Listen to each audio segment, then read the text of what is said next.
Губер Абадиева на все расспросы о своем муже, ветеране Великой Отечественной войны, отвечает, сетуя на память. Мол, подводят, толком ничего и не помнит. Вспоминает лишь, что познакомились они в Казахстане, куда сослали целый народ в ходе депортации. Солдат, родом из Галашки, Али Абадиев был ранен и лежал в госпитале. Помнит следы от пулевых ранений.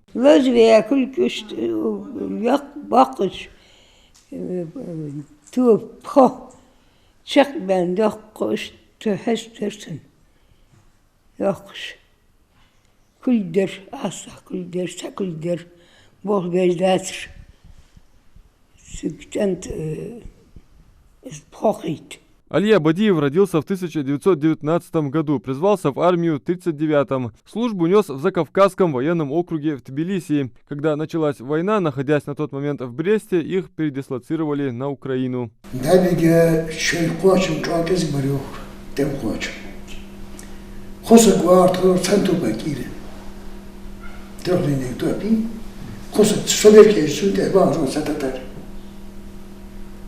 Сейчас геть душа, начальник по мухнуться положение.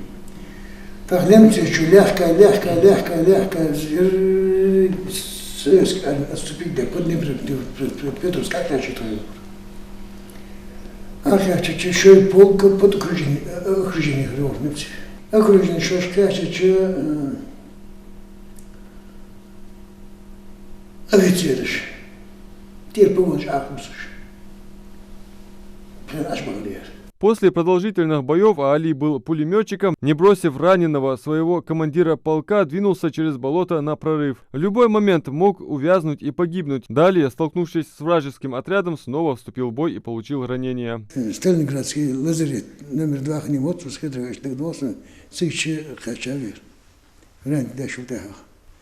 так, репрессию полк людей, барсак, все полк людей, знамя полка Халарбан.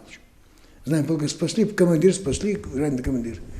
Со командир, репрессию нахби, нахчала арбамендир.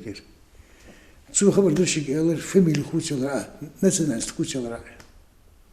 Ласково, я говорю, ординарий, все полк замгура.